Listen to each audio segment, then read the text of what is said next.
godfather's this, right? That could, in their own opinion, probably could like spell doom for them. So it is beyond just APC. So if for any reason it becomes the major candidate of any party, you're going to come back here. I'm not saying that they won't rig them again. Of course, they will attempt it. But it may not be as smooth as what happened in 2023. And when that happens, right, not even Peter Obi will be able to actually control them.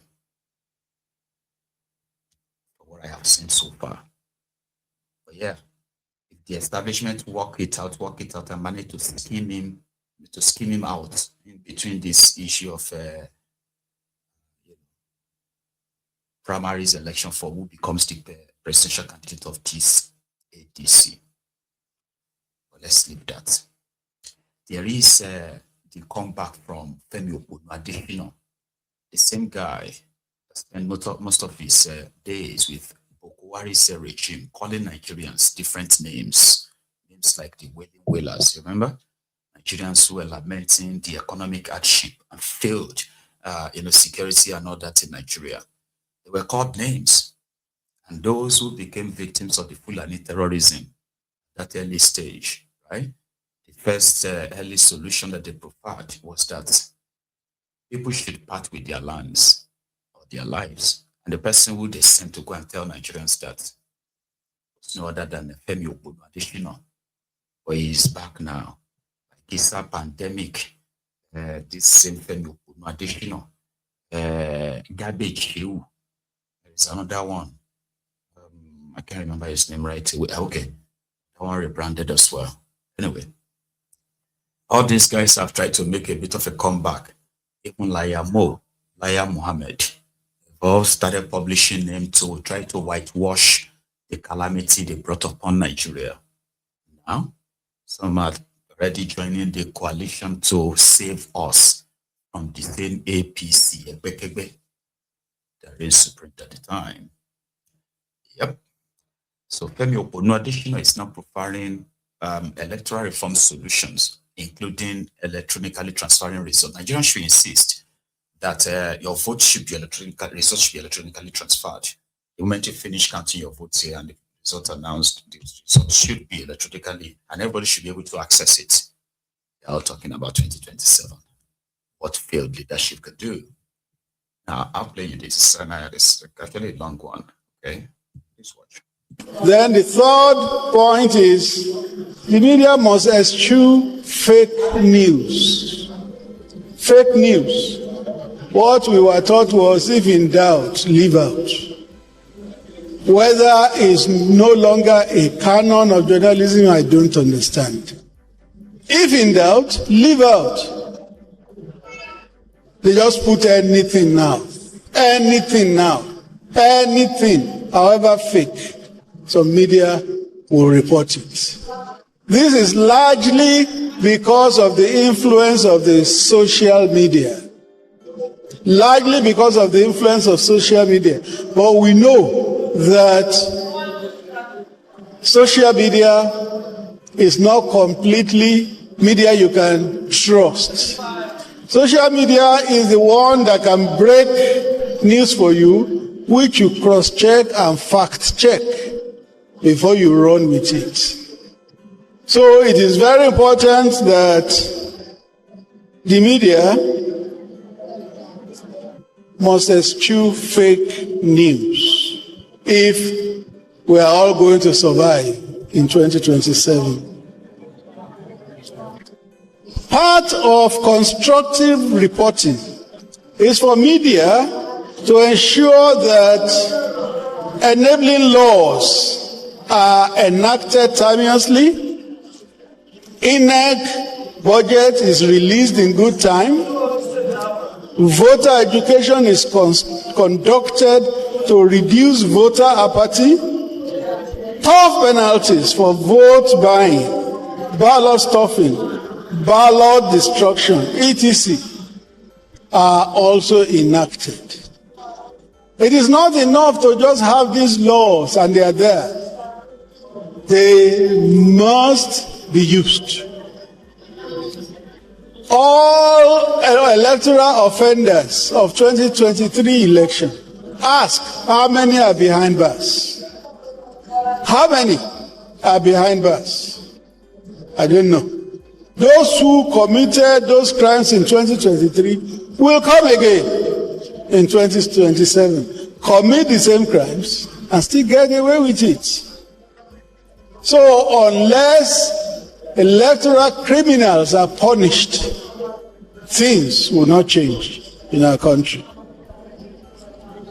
And then a point that the media must pursue is electronic voting. Electronic voting. In 2023, we were promised that results were going to be transmitted electronically. Did it happen? No. It didn't happen. It didn't happen. If we're not careful, in 2027, results will still not be transmitted electronically. It's a crime. If the law in a country says this is what must happen, and then it doesn't happen, and you go ahead to declare a result, it's a crime. It's a crime. So the media must ensure that this time electronic transmission of results become a reality. Again, the media needs to ensure that they don't just report, but they also conduct scrutiny. Scrutiny. It will be part of the duty of the media this time to ensure that you scrutinize everything about the processes that lead to elections. If there's a problem with the processes, there will naturally be a problem with the results. So there are some elections coming up, off-season elections. Oyo will have election. Is it Oyo? Osun will have elections. Then which other state? Ekiti. Osun election. Why don't we use these two elections as test cases for the success of the 2027 election?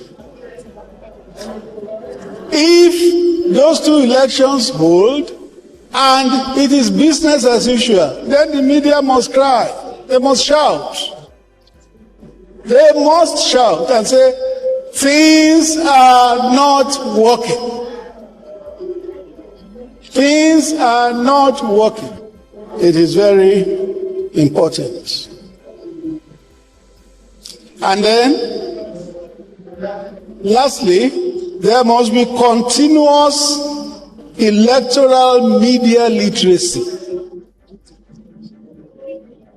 I spoke about an event like this that I participated in with Dr. Yemi Faromi 15 years ago. To now think that we are where we were then is very sad. In fact, we may have regressed in some areas. But there must be continuous media literacy. The media must challenge government, challenge NGOs, challenge all stakeholders to also conduct media literacy. Most media houses are not liquid enough to do these things on their own. But our NGOs have opportunity to take grants and fellowships which the media can benefit from. It's very, very important that there is continuous electoral media literacy in the country. It's for the good of our election. It's for the good of our country. Every part of society must play its role to ensure that Nigeria does not go into a tailspin, because it's holding elections. In other lands and climes, elections are held on work days in which you vote and you still go to the office. But when it is election day in Nigeria, you know, police everywhere, military everywhere, security everywhere. And after you vote, you can't even move, go to your house.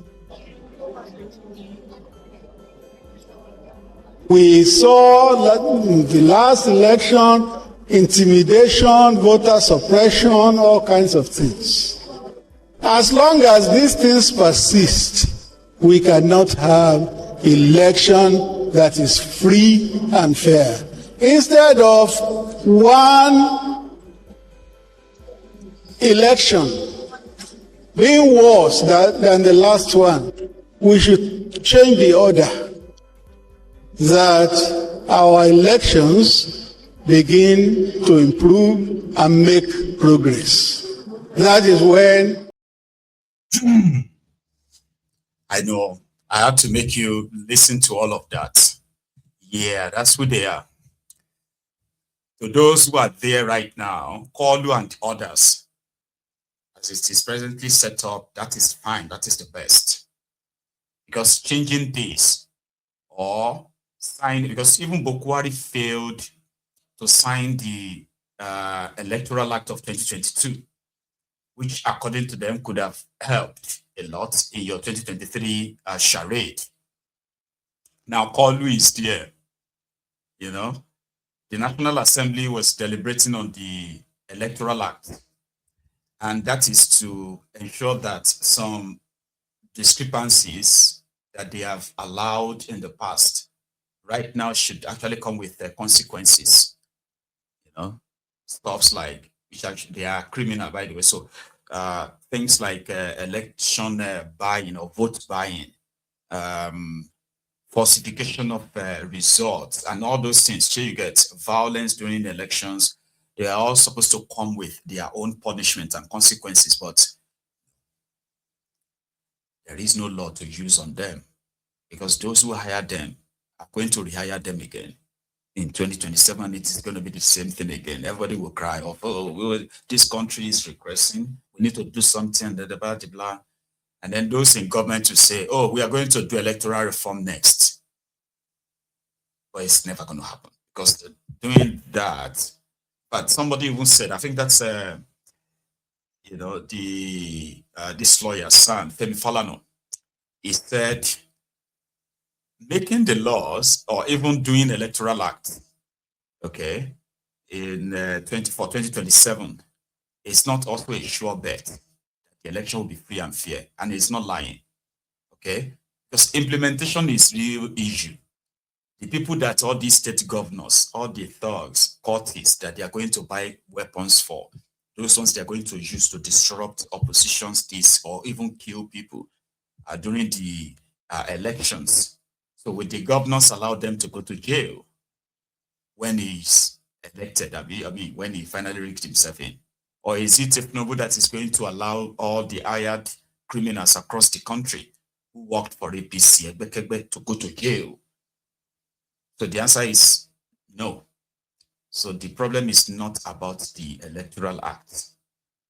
It is the implementation of the law, which is what they intentionally want to do.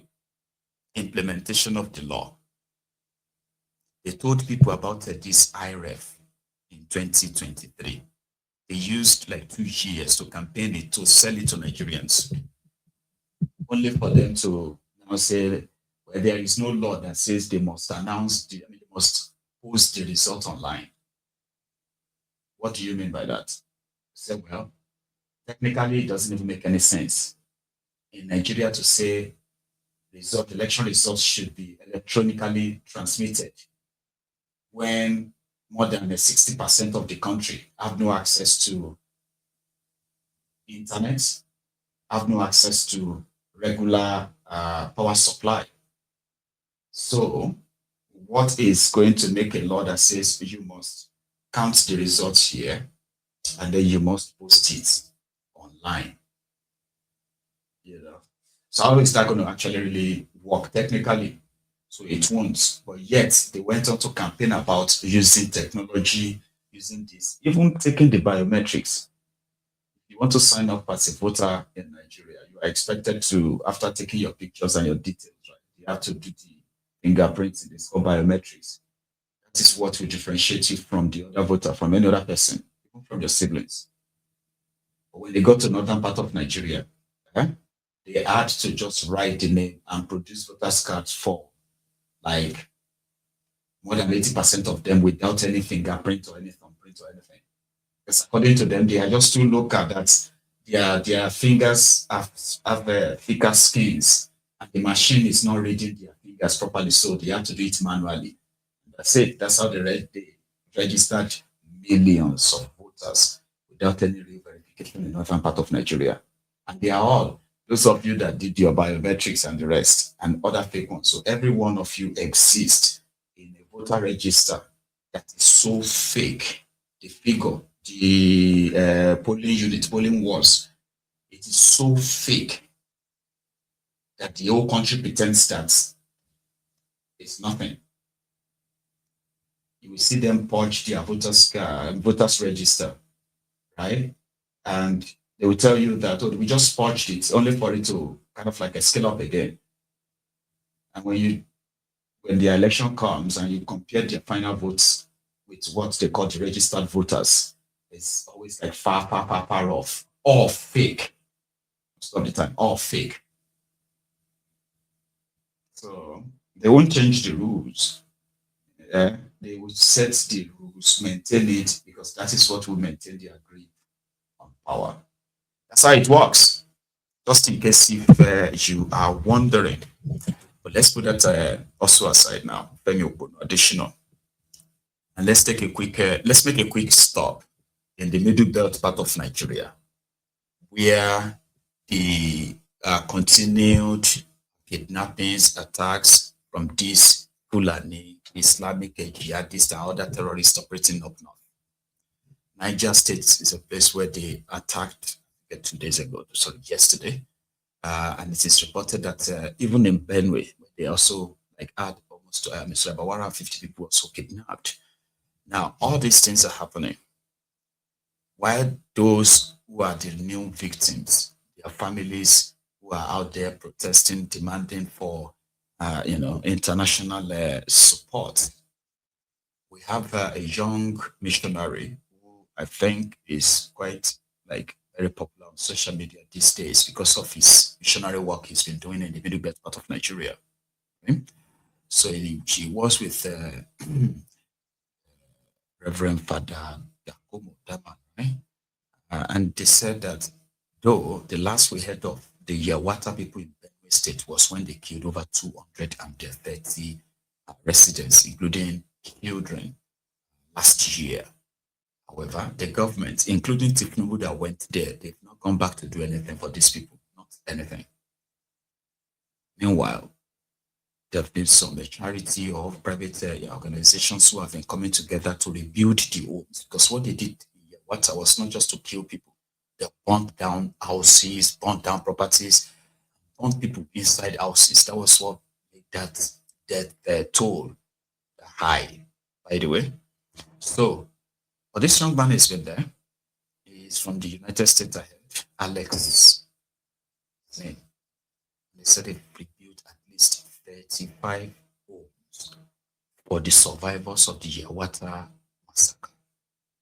Happened last year. And I was like, the government could have built hundreds of homes if their intention is to get these people safely returned back to their homes. But no, Kolu had to make the people of Yawata, their kings and all of them, to move down to Makodi, the state capital, because of bad road. The road was bad. So Tinubu couldn't travel there. So when he got to Makurdi from Abuja, they had to ship all these people that pretended to be the survivors of the Yawata attack. Since then, I don't know how much